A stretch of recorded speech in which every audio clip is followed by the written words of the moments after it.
बारिश का मौसम है और ठंड हवा चल रही है। इसमें सर्दी खांसी होना तो आम बात है और बच्चों में इन एन एवरेज एक साल में 2 से 9 बार तो सर्दी खांसी हो ही जाती है।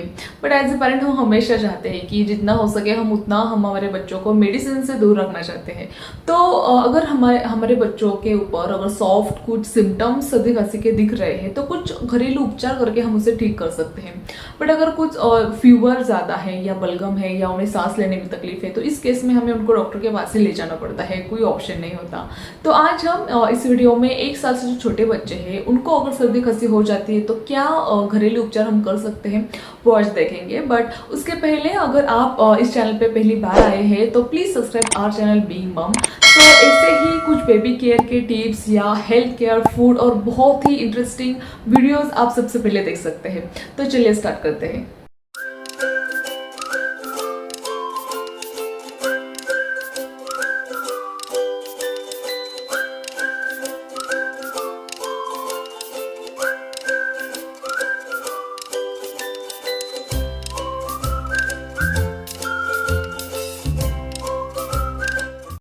तो आज के इस वीडियो में हम न्यूबॉर्न बेबी प्लस 6 मंथ के अबव जो बेबी है उनको अगर सर्दी खांसी हो जाती है तो क्या घरेलू उपचार हम दे सकते हैं वो आज हम देखेंगे।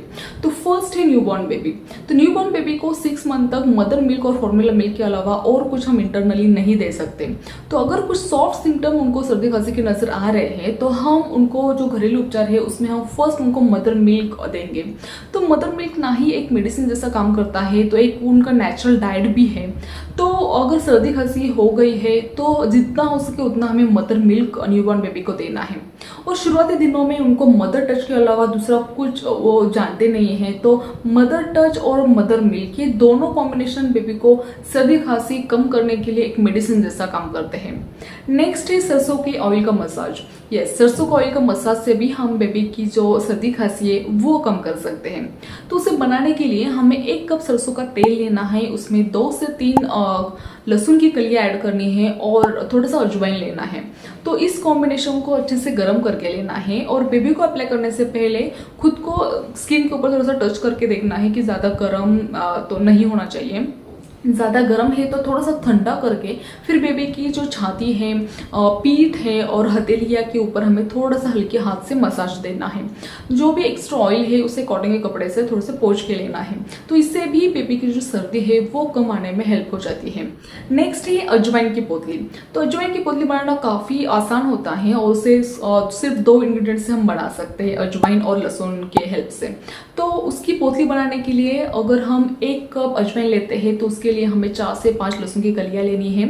उसे गर्म तवे पे अच्छे से सेक के लेना है और सेकने के बाद एक कॉटन के कपड़े में उसे भर देना है और इसकी पोतली बनानी है।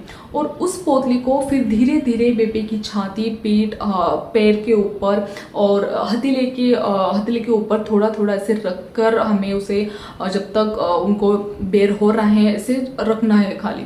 तो उससे भी उनकी जो सर्दी है वो कम आने में हेल्प हो जाती है। नेक्स्ट न्यूबॉर्न बेबी के लिए घरेलू उपचार है वो है कोकोनट ऑयल का मसाज, जो हम हर रोज बेबीज को देते हैं। सिर्फ उसमें एक चेंज करना है, वो है तुलसी के पत्ते। तो अगर 1 कप हम कोकोनट ऑयल लेते हैं उसमें हमें 2 से 3 जो तुलसी के पत्ते हैं वो पीस के उसमें डालने हैं।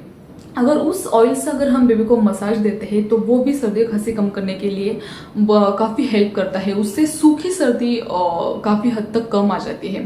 तो उसका मसाज हमें गले के ऊपर भी करना है, छाती के ऊपर, पीठ के ऊपर, हाथ और हथेलिये के ऊपर, पैरों के ऊपर भी करना है। तो ये सारे जो घरेलू उपचार है वो न्यूबॉर्न बेबी के लिए है। हम सिर्फ एक्सटर्नली ही उनको घरेलू उपचार दे रहे हैं, इंटरनली सिर्फ मदर मिल्क ही या फॉर्मूला मिल्क ही हमें देना है। आफ्टर 6 मंथ जब हम बेबी को सॉलिड देना स्टार्ट करते हैं तो उसमें जो भी इंग्रेडिएंट हम यूज करते हैं उसमें से कुछ इंग्रेडिएंट का यूज करके हम जो बेबी की सर्दी खांसी है उससे हम कम कर सकते हैं। फॉर एग्जाम्पल जीरा पानी। तो हम जीरा पानी से भी बेबी की जो सर्दी खांसी है उसे ठीक करा सकते हैं। तो वो कैसे? तो उसके लिए हमें 1 कप पानी लगेगा और 1 कप पानी के लिए हमें ½ टेबल स्पून जीरा लगेगा। तो इस कॉम्बिनेशन को हमें 5 मिनट के लिए बॉईल करके लेना है। जब पानी बॉईल होने लगे तो उस पानी को हमें उस बर्तन को थोड़ा सा ढक के थोड़ी देर तक रखना है और ढकने के बाद और 1-2 मिनट के लिए हमें बॉईल करके रखना है। और वो पानी ठंडा होने के बाद दिन भर 1-1, 2-2 टेबलस्पून हमें बेबीज को देने हैं। उससे जो ड्राई कफ होता है, सूखी खांसी जिसे बोलते हैं, वो कम आने के लिए हेल्प हो जाती है।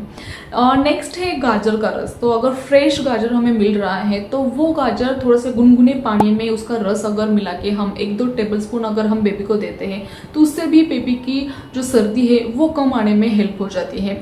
जो थर्ड नुस्खा है वो है काली मिर्च, गुड़ और जीरा। तो काली मिर्च मतलब जो ब्लैक पेपर हम बोलते हैं, वो हमें 1 चुटकी लेना है, 1/2 टेबलस्पून जीरा लेना है और 1 टेबलस्पून हमें गुड़ लेना है और 1 कप पानी में ये तीनों को मिलाना है। इन तीनों को मिलने के बाद 5 मिनट के लिए उसे बॉईल करके लेना है। और वो ये जो काढ़ा हम बोल सकते हैं, तो इस काढ़े को हमें दिन में 1 ही बार 1 या 2 टेबलस्पून हमें बेबी को देना है। उससे काफ़ी हद तक बेबी की जो सर्दी और खांसी है वो कंट्रोल में आ जाती है। नेक्स्ट है टर्मरिक पेस्ट। तो टर्मरिक एक हीलिंग प्रॉपर्टी होने के कारण हमारे इंडियन कल्चर में तो काफ़ी इंपॉर्टेंट सामग्री है टर्मरिक। तो थोड़ा सा पानी लेके उसमें टर्मरिक ऐड करके जब हम उसका पेस्ट बनाते हैं तो उस पेस्ट को हमें हमारे बेबी के जो माथा है, सिर है, छाती और पैरों के तलवे के ऊपर हमें वो पेस्ट लगानी है। जब वो ड्राई हो जाएगा तब वो निकाल के लेना है। तो क्योंकि टर्मरिक एक गर्म प्रॉपर्टी होती है उसकी, तो उसके कारण जो बलगम होता है वो पिघल जाता है और बाहर आ जाता है। नेक्स्ट है नेजल ड्रॉप। तो ये नुस्खा उन बच्चों के लिए है जिनकी नाक अक्सर बंद रहती है। तो अगर रात में अगर हमारे बेबी की नाक बंद हो जाती है और इमीडिएटली अगर हम डॉक्टर के पास नहीं जा सकते तो उस केस में हम घर पे ही नेजल स्प्रे बना सकते हैं और उसके 2 ड्रॉप्स हम बेबी के नाक में अगर डालते हैं तो उससे काफ़ी हद तक बेबी को आराम मिल जाएगा। तो ये सिर्फ हमें इमरजेंसी के तौर पे करना है, क्योंकि जो पानी या जो बॉटल हम यूज़ करेंगे वो पता नहीं 100% बैक्टीरिया फ्री होगी या नहीं। तो अदर केस में हम जो मेडिकल में रेडीमेड नोजल स्प्रे मिलता है वो यूज़ करते हैं, जैसे कि हम ये यूज़ करते हैं। तो घर पे अगर हमें नोजल स्प्रे बनाना है तो उसके लिए हमें 9 टेबलस्पून जो पानी है, फिल्टर वाटर हमें लेना है, थोड़ा सा गर्म करके वो लेना है और उसमें नमक ऐड करके लेना है 1/2 टेबलस्पून। तो ये अच्छे से घोल के अगर हम 2 ड्रॉप हमारे बेबी के नाक में डालते हैं तो उससे काफ़ी हद तक जो उनकी सर्दी है वो पतली होके बाहर आने में हेल्प हो जाती है। नेक्स्ट है लिक्विड डाइट। तो अगर 6 महीने से बड़े बेबीज़ को अगर सर्दी खांसी हो जाती है तो हमें जितना हो सके उतना उनको पानी देके हाइड्रेट रखना है, जितना हो सके उनको लिक्विड डाइट देना है। लिक्विड डाइट में हम उनको सूप दे सकते हैं या फ्रूट जूस दे सकते हैं, माँ का दूध हम उनको दे सकते हैं। तो इनसे उनको नेसेसरी न्यूट्रिएंट तो मिलेंगे ही, प्लस जो उनकी इम्यून सिस्टम है वो बूस्ट होने में हेल्प हो जाएगी। तो सर्दी खांसी अगर हमें भी हो जाती है तो एक गले में खराश होने के कारण हम सॉलिड नहीं खा पाते, तो सेम बेबीज़ का भी होता है। तो उस दौरान अगर हम उनको सॉलिड खिलाते हैं तो वो इरिटेट हो जाते हैं, रो पड़ते हैं। तो लिक्विड डाइट उनको ईजी हो जाता है लेना और उससे सर्दी खांसी भी एक कंट्रोल में आ जाती है। चेंज क्लाइमेट के कारण बच्चों को सर्दी खांसी हो जाती है। तो अगर सिर्फ सर्दी खांसी है तो बच्चों को गर्म कपड़े पहनने चाहिए, और अगर फीवर है तो हमें उल्टा कर देना चाहिए, मतलब वो फीवर है तो ढीले कपड़े पहनने चाहिए, जिससे बुखार कम आने के लिए हेल्प हो जाती है। और जिन भी उपाय से, मतलब जो भी हम घरेलू उपचार कर रहे हैं, अगर किसी एक उपाय से बच्चा इरिटेट हो रहा है तो वही उपचार हमें नहीं देना है, कुछ और ट्राई करना है। मतलब जो दूसरा उपचार है वो अगर हम ट्राई करते हैं उससे अगर हम बेबी को कम कर सकते हैं, मतलब डिस्ट्रेस बेबी को करना है, ज़्यादा स्ट्रेस नहीं देना है और जितना हो सके उतना हमें लिक्विड डाइट पे ऊपर फोकस करना है। क्योंकि सर्दी में जैसे गले में खराश आ जाती है तो उनको खाने का मन नहीं होता, ज़्यादा चिड़चिड़ा वो फील करते हैं, चिड़चिड़े हो जाते हैं। तो जिसके कारण हमें लिक्विड डाइट के ऊपर फोकस करना है, जितना हो सके उतना फ्रूट्स उनको खिलाना है और स्ट्रेस फ्री रखना है। कभी भी बेबी को नॉर्मल टेम्परेचर से ठंडा पानी हमें नहीं देना है। जो भी घरेलू नुस्खे हमने देखे हैं वो हमें बेबी के एज के अकॉर्डिंग, प्लस जो सर्दी की टाइप है, मतलब सूखी या गीली, उसके अकॉर्डिंग ही बेबी को देने हैं। जो भी सामग्री हमें घरेलू नुस्खे में यूज़ की है उसकी अगर बेबी को पहले से एलर्जी है तो उससे हमें अवॉइड करना है। अगर बेबी को बुखार है या हरा बलगम है तो उस केस में हमें तुरंत डॉक्टर को दिखाना है। सो मॉम्स एंड डैड, ये वीडियो आपको जरूर अच्छा लगा होगा। अगर अच्छा लगा हो then please like, share, subscribe our channel Being Mom, and please do share this video with your friends and with your family. Thanks for watching, stay healthy, be happy and happy parenthood.